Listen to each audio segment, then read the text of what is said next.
नमस्कार दोस्तों, मैं दीपक कुमार सोनी आप सबका दीपक जीएस एकेडमी में बहुत बहुत स्वागत करता हूं।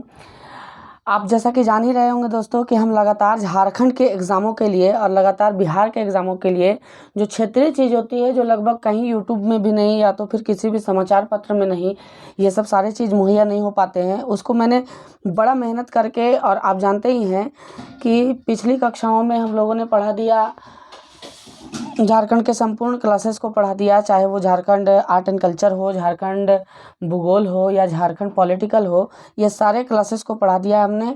और अगर आप इन क्लासेस को पढ़ना चाहते हैं तो डिस्क्रिप्शन में लिंक दिया हुआ है उन क्लासेस का, प्लेलिस्ट का, आप जा करके चेक करें और बहुत बेहतर तरीके से अपनी तैयारी को करें।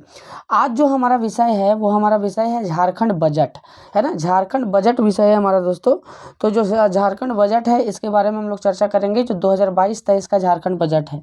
अब जो 2022-23 का झारखंड बजट है, अब ये आगामी 1 साल के लिए आपके लिए क्या हो जाएंगी, आगामी 1 साल के लिए आपके लिए बहुत महत्वपूर्ण रहेंगी, आपके लिए बहुत पे करेंगी ये आगामी 1 साल के लिए। जो भी एग्ज़ाम होने वाले हैं, चाहे तो वो झारखंड पुलिस के एग्ज़ाम होंगे या तो फिर 2022 में जो भी एग्ज़ाम होने वाले हैं, उत्पाद सिपाही का एग्ज़ाम, जेएसएससी सीजीएल का एग्ज़ाम, ये सारे के लिए आपको बड़ा महत्वपूर्ण रहेगा। और मैंने इस पर इतना मेहनत किया है कि आप देखेंगे तो एक भी प्रश्न इससे नहीं छूटेगा। जो जो आपके प्रश्न में पूछे जाने हैं, ठीक है, ग्रेजुएशन लेवल तक, सीजीएल तक, है ना, वो सारे क्वेश्चंस को हमने डिस्कस किया है। संपूर्ण बजट को हम लोगों ने पढ़ाया है और कहाँ कहाँ से प्रश्न पूछे जा सकते हैं, ये सारे चीज़ों को इसमें दिया हुआ है। तो आप अंत तक देखिए और बहुत बेहतर तरीके से अपने तैयारी को कीजिए। सबसे पहले अगर कुछ जानकारी हम इकट्ठा कर ले बजट के बारे में, तो आप जानते ही हैं कि बजट जो है वो फ्रांसीसी शब्द है, फ्रांस से लिया गया शब्द है। आप नोट करते चलिएगा कहाँ से लिया गया शब्द है, फ्रांस से लिया गया शब्द है। अब जो ये फ्रांस से लिया गया शब्द है तो इसका अर्थ क्या होता है, तो इसका अर्थ होता है चमड़े का थैला। क्या होता है, चमड़े का थैला, इसका अर्थ होता है चमड़े का थैला। बजट का अर्थ होता है चमड़े का थैला। अब देखिए, भारतीय संविधान में अगर आपसे कभी पूछा जाए कि क्या बजट का प्रावधान है, तो बजट शब्द का कहीं उल्लेख नहीं है। क्या बजट शब्द का उल्लेख है कहीं पर, तो नहीं, बजट शब्द का कहीं उल्लेख नहीं है। लेकिन हाँ, बजट शब्द के लिए एक शब्द का प्रयोग किया गया है और उस शब्द का नाम है वार्षिक। आपको याद रखना है, वार्षिक वित्तीय विवरण, वार्षिक वित्तीय विवरण, है ना। और ये कहाँ उल्लेख किया गया है, तो अनुच्छेद 112 में। दोस्तों आपको याद रखना है कि भारतीय संविधान के अनुच्छेद 112 में वार्षिक वित्तीय विवरण का प्रावधान है। वार्षिक वित्तीय विवरण यानी हम लोग बोलचाल की भाषा में बजट बोलते हैं, है ना। ठीक से आप इसको ध्यान में रखते चल जाइएगा। अब थोड़ा सा बात कर ले कि बजट होता क्या है, थोड़ा सा अच्छा से हम चर्चा कर लें, बगैर चूचा किए, बगैर किसी भी प्रकार का इधर उधर का बात किए।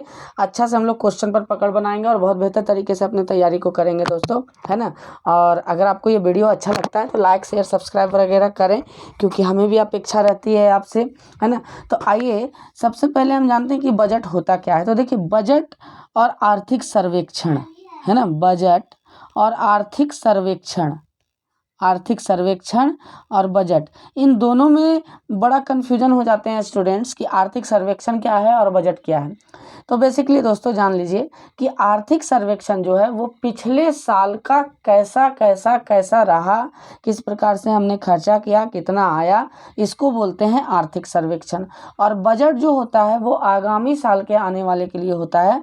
आगामी साल में हम कितना पैसा हमारे पास आएगा और कितना पैसा हम खर्च करेंगे, इसको बजट बोलते हैं, ठीक है। तो आशा करते हैं कि आपको आर्थिक सर्वेक्षण यानी इकोनॉमिक सर्वे और बजट के बारे में समझदारी हो गई होगी।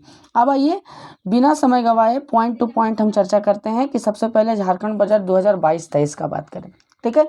तो झारखंड बजट 2022-23 को पेश किया, है ना, रामेश्वर उरांव ने। और आप क्यों पेश करेंगे, यही आप जानते हैं, रामेश्वर उरांव, क्योंकि रामेश्वर उरांव जो है वो झारखंड के वित्त मंत्री हैं। रामेश्वर उरांव कौन है दोस्तों, झारखंड के वित्त मंत्री। उन्होंने इस बजट को पेश किया और इस बजट में जो बताया, कुल प्राप्तियों को बताया। प्राप्ति का मतलब कहाँ कहाँ से मेरा पैसा आएगा, कितना पैसा आएगा। तो इन्होंने बताया कि बॉस हम लोगों ने जो है वो कुल प्राप्ति रखी है 1,41,00,000 1,101 करोड़, ठीक है। यानी कि इनका अनुमान है एक तरह से कि 1,01,101 करोड़ रुपया इस 2022-23 में हम लोग क्या करेंगे, इकट्ठा कर लेंगे। अब ये प्राप्तियां कहाँ कहाँ से आएंगी दोस्तों, तो सबसे पहले देखिए 2 प्राप्ति आपको दिख रही होंगी, इसमें भी आप अंतर समझे, इकोनॉमिक्स का टर्म आप समझ जाइएगा थोड़ा बहुत। तो राजस्व प्राप्ति है और दूसरा है पूंजीगत प्राप्ति। अब देखिए राजस्व प्राप्ति यानी कि टैक्स और नॉन टैक्स को मिला करके, ठीक है, क्योंकि आप देख रहे होंगे कि राजस्व प्राप्ति में टैक्स और नॉन टैक्स दो चीज बटे हुए हैं। अच्छा से समझिएगा, 1 बार 2 बार 3 बार जरूर समझें आप इसको, ताकि आपको अच्छा लगे पढ़ने में और बेहतर प्राप्त हो आपको, है ना। तो राजस्व प्राप्ति में जो टैक्स आते हैं, जैसे सरकार जो काम करेगी, सरकार जो एक तरह से टैक्स जो आप सामान लेते हैं या तो फिर आप भूमि का प्रबंधन करवाते हैं या रसीद कटवाते हैं, ये सब सरकार के टैक्स में जाता है। दारू वगैरह सरकार बेच रही है उसमें जाता है, ठीक है। और होली में तो और बढ़ेगा, इसलिए ध्यान से समझ लीजिएगा इस बात को कि टैक्स में वही सब चीज़ आएंगी जिस पर सरकारें टैक्स लगाती है, वस्तु पर टैक्स लगाती है, जीएसटी वगैरह, ठीक है, SGST वगैरह। और नॉन टैक्स में क्या आ जाएगा दोस्तों, तो नॉन टैक्स में होगा कि टैक्स नहीं लगाएगी सरकार, लेकिन फिर भी क्या हो जाएगा, सरकार को यहाँ से बेनिफिट होगा। जैसे फॉर एग्जांपल पोस्ट ऑफिस में पोस्ट करने के लिए आपको रेवेन्यू टिकट लगता है, तो रेवेन्यू टिकट नॉन टैक्स में आ जाएगा, पहला चीज़। दूसरा चीज़, जैसे सपोज कीजिए कि पुलिस वाले क्या करते हैं, पुलिस वाले किसी को पकड़े, लाइसेंस नहीं है उसका पास, तो लाइसेंस के लिए जो चार्ज करते हैं, रसीद काटते हैं, वो नॉन टैक्स में आ जाएगा। ये सब नॉन टैक्सेस में आते हैं जो सरकार को प्राप्त होती है।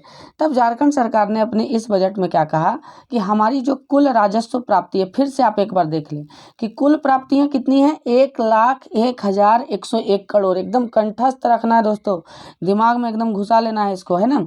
1,01,101 करोड़ रुपया कुल है, जिसमें से राजस्व प्राप्ति से हमें प्राप्त होगा 83,025 करोड़ रुपया। कितना प्राप्त होगा, 83,025 करोड़ रुपया हमें प्राप्त होगा। अब राजस्व प्राप्ति में भी टैक्स है और नॉन टैक्स है, यानी कि अभी हम समझाएं टैक्स और नॉन टैक्स का मतलब, जो भी सरकार टैक्सेस लगाती है, SGST वगैरह, वो टैक्स, और जैसे पुलिस पकड़ लिया, ये पकड़ लिया, जुर्माना हो गया, अदालत जुर्माना लगाती है, वो सब नॉन टैक्सेस में आ जाएंगे, ठीक है। तो टैक्स से कितना प्राप्त होगा, तो 51,856 करोड़, और नॉन टैक्स से प्राप्त होगा 31,168 करोड़। आपको इससे ज़्यादा सुलभ तरीके से कहीं पर नहीं मिलेगा दोस्तों। आप बजट पढ़ने के चक्कर में ना रहें, नहीं तो पढ़िएगा तो समझ में भी नहीं आएगा। आप अच्छा से इसको एक तरह से हम बना दिए, आप खा लीजिए इसको, ठीक है, ध्यान दीजिएगा इस बात को। अब बात करते हैं, यहाँ से तो 83,025 करोड़ रुपया प्राप्त हुआ। अब पूंजीगत प्राप्तियों से कितना प्राप्त होगा, तो पूंजीगत प्राप्तियों से 18,075 करोड़ रुपया प्राप्त होगा। अब इन पूंजीगत प्राप्तियों में से क्या क्या आ जाता है दोस्तों, तो आप जान लीजिए पूंजीगत प्राप्ति, जैसे झारखंड सरकार किसी को कर्ज दी होगी तो उस कर्ज का ब्याज हुआ, वो कर्ज लौटा देगा, वो पूंजीगत प्राप्ति हुआ। या तो फिर केंद्र सरकार अनुदान देगी, वो सब हो गया पूंजीगत प्राप्ति वगैरह, है ना। तो पूंजीगत प्राप्ति ज़्यादा आपको जानना नहीं है, तो सिंपल सा आप याद रखें कि कुल प्राप्ति 1,01,101 करोड़, जिसमें राजस्व प्राप्ति का हिस्सा 83,025 करोड़, और उसमें राजस्व प्राप्ति भी 2 भागों में बढ़ते हैं, 51,856 करोड़, और नॉन टैक्स आ जाएगा 31,168 करोड़, और पूंजीगत प्राप्ति में क्या आ जाएगा, 18,075 करोड़ रुपये आ जाएगा। अगर आप 18,075 और 83,025 करोड़ जोड़ेंगे तो 1,01,101 करोड़ हो जाएगा दोस्तों। अब देखिए बात करते हैं जो मोस्ट इंपॉर्टेंट टॉपिक है और जो मोस्ट इंपॉर्टेंट पॉइंट है जो आपको याद रखना है, स्क्रीनशॉट आप लेते जाइएगा, बड़ा सुलभ तरीके से लिखा हुआ है कि पैसे कहाँ कहाँ से आएंगे, है ना। पैसा जो हम लोग टैक्स कलेक्ट करेंगे वहाँ कहाँ कहाँ से आएंगे, तो देखिए राज्य का अपना जो टैक्स है, राज्य का अपना टैक्स जो राज्य कलेक्ट करेगी शराब से, SGST से, ज़मीन का रसीद वगैरह, दखिल खारिज वगैरह जो होता है, ज़मीन लिखाता है, इस सब से वो कुल प्राप्तियों का 24.58% होगा। मोस्ट इंपॉर्टेंट पॉइंट कितना होगा, 24.58%। उसके बाद दूसरा में है केंद्र सरकार द्वारा राज्य का शेयर, यानी केंद्र सरकार को आप जानते हैं कि वित्त आयोग जो होता है, फाइनेंस कमीशन, वो 42% अनुदान देने का जो होता है वो सिफारिश करता है। वो बढ़ा भी सकते हैं, घटा भी सकते हैं, जो भी है, इनके सिंह अभी हैं तो वही करेंगे जो भी करेंगे। तो केंद्र सरकार द्वारा राज्य का शेयर कितना होगा, तो वो बोला कि कुल प्राप्ति जो होंगे हमारे 1,01,101 करोड़, उसमें से 26.71 करोड़ जो होगा 26.71% केंद्र सरकार द्वारा राज्य को दिया जाएगा। ठीक है, राज्य का अपना नन टैक्स, आप जान रहे हैं नन टैक्स का मतलब, ठीक है, जुर्माना वगैरह लंदफन जो भी हुआ सो, ठीक है, उससे 13.61% आ जाएगा इनको। ठीक है, केंद्र सरकार द्वारा दिया गया अनुदान, अनुदान का मतलब सिंपल सा होता है दोस्तों, वो केंद्र सरकार फिर वापस नहीं मांगती है, कर्ज मांगा जाता है, अनुदान नहीं, दान, आप समझ लीजिए, दान केंद्र सरकार देती है कि लीजिए इस चीज़ के डेवलपमेंट के लिए आप काम कीजिए, इसका ना आपको ब्याज देना पड़ेगा ना ही इसका मूल देना पड़ेगा आपको। तो केंद्र सरकार द्वारा अनुदान से प्राप्त होगा इनको 17.22%। ठीक है, उसके बाद बात करें कि ये उधार कितना लेंगे, उधारी कितना लेंगे, कर्ज कितना लेंगे इस 1,01,101 करोड़ रुपया को प्राप्त करने के लिए। तो उधारी इनका जो हो जाएगा, अनुदान 17.22 हो गया, उधारी जो इनका हो जाएगा वो 17.8% हो जाएगा दोस्तों।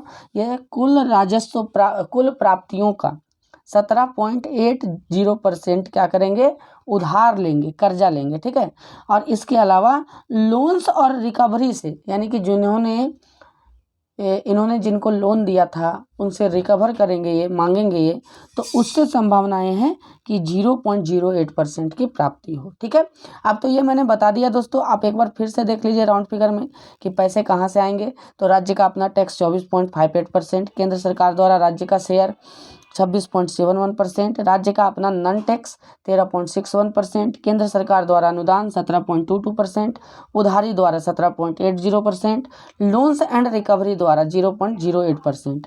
अब बात करते हैं कि ये 1,01,101 करोड़ जाएंगे कहाँ, पैसे कहाँ कहाँ खर्च होंगे। मोस्ट इंपॉर्टेंट पॉइंट दोस्तों, डायरेक्ट पूछेगा, शिक्षा पर झारखंड सरकार ने बजट 2022-23 में कितना खर्च करने का प्रावधान दिया है, तो आपसे डायरेक्ट पूछेगा तो 13.54%। इस प्रकार से प्रश्न पूछे जाते हैं, है ना, ध्यान से देखिएगा। अगर आप बहुत ज़्यादा कमेंट कीजिएगा तो इसका ऑब्जेक्टिव भी बना करके हम आपसे प्रश्न उत्तर करवा लेंगे, है ना। तो आइए ध्यान देते हैं हम लोग कि शिक्षा पर पैसा कहाँ खर्च होगा, इसको बात लेकर के। ठीक है, वो तो प्राप्ति हुआ, वहाँ से प्राप्त होगा, खर्च होगा शिक्षा पर 13.54%, यानी 1,01,101 करोड़ का 13.54% शिक्षा पर खर्च करेगी राज्य सरकार, और सबसे ज़्यादा शिक्षा पर ही खर्च करेगी, आप देख लीजिएगा, है ना। ग्रामीण विकास और पंचायती राज, आपको मालूम है दोस्तों कि अभी झारखंड में पंचायती राज के चुनाव होने वाले हैं, मुखिया वगैरह का चुनाव होने वाला है, तो उस पर झारखंड सरकार क्या करेगी, 12.59% खर्चा करेगी 1,01,101 करोड़ का। ठीक है, सड़क और यातायात यानी रोड और ट्रांसपोर्टेशन पर सरकार खर्चा करेगी 4.14%। ठीक है, उसके बाद बात करें ऊर्जा पर यानी एनर्जी पर झारखंड सरकार खर्च करेगी 4.8%। पेंशन पर, जो बूढ़े बुजुर्ग हैं जिनको पेंशन मिलता है, सैनिक हैं, वैनिक है, जो भी हैं, पुलिस विभाग के लोग हैं जिनको पेंशन मिलता है सरकारी कर्मचारी को, तो पेंशन पर जो झारखंड सरकार खर्चा करेगी वो 7.96% करेगी दोस्तों। ठीक है, कृषि पर आप देखिएगा, यहाँ पर कृषि पर जो झारखंड सरकार खर्चा करेगी वो 5.92% करेगी। कितना करेगी, 5.92%। ठीक है, समाज कल्याण पर यानी वेलफेयर और सोशल वेलफेयर पर कितना खर्चा करेगी, तो 7.87% करेगी। कुछ भी भूलना नहीं है, एकदम अच्छा से बना करके परोस दिए हैं, इसको निगल जाइए आप। ठीक है, ध्यान से देखिएगा। पुलिस और आपदा पर यानी पुलिस और डिजास्टर मैनेजमेंट पर, है ना, आए दिनों आप देखते ही हैं कि झरिया में गांव का गांव डूब जा रहा है, गांव का गांव धंस जा रहा है, जादूगोड़ा में इस प्रकार से डिजास्टर हो रहा है ना। तो खैर खदान वगैरह है तो डिजास्टर होंगे, इसलिए झारखंड सरकार इसको लेकर के सजग है। तो पुलिस और आपदा प्रबंधन पर ये 8.36% अपने कुल प्राप्तियों का खर्चा करेंगे। ठीक है, शहरी विकास और आवास पर, शहरी विकास और आवास पर यानी अर्बन एरिया में शहरी विकास, अर्बन डेवलपमेंट और होम को डेवलप करने में शहरी विकास और आवास पर 3.02% खर्च करेगी। ठीक है, जो इन्होंने लोन लिया है, याद रखिएगा, जो इन्होंने लोन लिया है उसके ब्याज के रूप में ये 6.59% ये चुकाएंगी। 1,01,101 करोड़ रुपया का 6.59% ये ब्याज के तौर पर दे देगी, है ना। लोन जो मूल होता है, मूल है ना, जो ये तो ब्याज चुकाने का हुआ 6.59%। अब जो लोन चुकाने का होता है 7.18% ये लोन चुकाएगी। ठीक है, लोन चुकाएगी कितना, 7.18%। स्वास्थ्य एवं पेयजल यानी हेल्थ और पेयजल में यानी ड्रिंकिंग वाटर में जो झारखंड सरकार खर्च करेगी दोस्तों वो 9.57% करेगी। ठीक है। वन एवं पर्यावरण में कितना खर्च करेगी ये, तो वन एवं पर्यावरण में 1.01% खर्च करेगी। और अन्य में आ जाता है दोस्तों, अन्य में जैसे लेबर हो गया, टूरिज्म हो गया और भी चीज़ होते हैं, तो अन्य में मिला के 7.45% खर्च करेगी, यानी 1,11,101 करोड़ का ये ब्यौरा मैंने 101 करोड़ का ब्यौरा मैंने दे दिया दोस्तों। और इस प्रकार से खर्च होगी। आपको कुछ नहीं भूलना है, डायरेक्ट पूछेगा प्रश्न। शहरी विकास और आवास पर कितना खर्च करेगी झारखंड सरकार इस बजट में, कितना का प्रावधान है, तो 3.02%। शिक्षा पर तो इतना परसेंट, वन एवं पर्यावरण पर 1.01%। यहाँ से एक पॉइंट आपको याद रख लेना है कि झारखंड सरकार के बजट में सर्वाधिक जो खर्चे होंगे वो किस विषय पर होगा, किस विभाग पर होगा, तो वो शिक्षा पर होगा दोस्तों, शिक्षा सेक्टर में होगा। ठीक है। अब आइए कुछ महत्वपूर्ण पॉइंट्स हैं जिसको हम जान लेते हैं, जो बजट में उल्लेखित हैं और यहाँ से प्रश्न पूछे जाते हैं। ठीक है। झारखंड सरकार ने यूनिवर्सल पेंशन स्कीम को बढ़ावा देने के लिए बहुत बात कही है बजट में, तो संभावना हो सकती है कि यूनिवर्सल पेंशन स्कीम क्या है इसको आप समझ लें। तो यूनिवर्सल पेंशन स्कीम जो है दोस्तों, इसमें कहा गया है कि 60 वर्ष से अधिक जो वृद्ध होंगे, ठीक है, उनको पेंशन के रूप में 1,000 रुपया तक दिया जाएगा। यही है यूनिवर्सल पेंशन स्कीम, झारखंड के द्वारा चलाया जाता है। ठीक है, चलाया जा रहा है। आंगनवाड़ी में गर्म पोशाक का वितरण, आपसे प्रश्न पूछेगा कि झारखंड सरकार के बजट के दौरान किन संस्थाओं में झारखंड सरकार ने यह प्रावधान दिया है कि गर्म पोशाक का वितरण किया जाएगा, यानी स्वेटर वगैरह, जैकेट वगैरह का, तो वो आंगनबाड़ी में दोस्तों। अब देखिए झारखंड सरकार इस बजट में, कभी आपसे पूछे कंसेप्चुअल क्वेश्चन कि झारखंड सरकार ने इस बजट में सबसे ज़्यादा ध्यान किस पर दिया है, तो शिक्षकों पर, क्योंकि आप जान ही रहे हैं दोस्तों कि रघुवर दास की जो सरकार गिरी थी वो पारा शिक्षकों के कारण ही आंदोलन करने के कारण लाठीचार्ज वगैरह करवाया था उन्होंने। ठीक है। इसके अलावा स्टूडेंट्स को लेकर के भी उनकी सरकार गिरी थी। ठीक है। तो इन्होंने क्या किया कि नियुक्ति वर्ष तो इन्होंने घोषित किया हुआ ही है, अब भगवान जाने नियुक्ति होगा कि नहीं होगा, लेकिन पारा शिक्षकों पर और जो टेट पास शिक्षक है 2016 के, उन पर बहुत ज़्यादा ध्यान देते हुए इन्होंने क्या किया कि पारा शिक्षकों की मानदेय में 40% की बढ़ोतरी होगी, यानी वेतनमान में, मानदेय में क्या होगा, 40% का बढ़ोतरी। आपको एकदम कंठस्थ याद रखना है, ये गिरने वाला क्वेश्चन पक्कलाम हो गया ही। ठीक है, एकदम गिरने वाले प्रश्न है। पारा शिक्षकों के मानदेय में कितना परसेंट का बढ़ोतरी, 40% का बढ़ोतरी। टेट पास प्रशिक्षित शिक्षकों के मानदेय में, जो टेट पास कर चुके हैं उनको 50% का बढ़ोतरी होगा मानदेय में उनका। पारा शिक्षक में 40 और टेट पास शिक्षकों में 50% का बढ़ोतरी होगा मानदेय में। अब देखिए पारा शिक्षक को सहायक प्राध्यापक के नाम से जाना जाएगा। पारा शिक्षक को किसके नाम से जाना जाएगा, सहायक प्राध्यापक के नाम से जाना जाएगा। ये झारखंड सरकार के बजट में उल्लेखित है और ये प्रश्न पूछा भी जा सकता है आपको। ठीक है। अब देखिएगा कि यहाँ पर क्या हुआ कि मसलिया से लेकर रानेश्वर तक, आपको याद रखना है, मसलिया से लेकर के रानेश्वर तक सिंचाई विभाग, सिंचाई की सुविधा देने की बात की गई है बजट में। आप मसलिया से रानेश्वर तक जरूर याद रखें, क्योंकि ये एक ही जगह है जिसका उल्लेख सिंचाई के लिए किया गया है, एकदम स्थान बाय स्थान। ठीक है। जल संसाधन के लिए झारखंड सरकार क्या करेगी दोस्तों, आप देख सकते हैं जल संसाधन के लिए विशेष ध्यान देते हुए इन्होंने 1894 करोड़ 38 लाख का मानदेय दिया है। 1894 करोड़ 48 लाख का, 48 लाख का इन्होंने क्या किया, आवंटन किया है कि हम लोग जल संसाधन पर क्या करेंगे, 1894 करोड़ का क्या करेंगे, खर्चा करेंगे, जो स्वास्थ्य और पेयजल के अंतर्गत आ जाएगा आपका। ठीक है।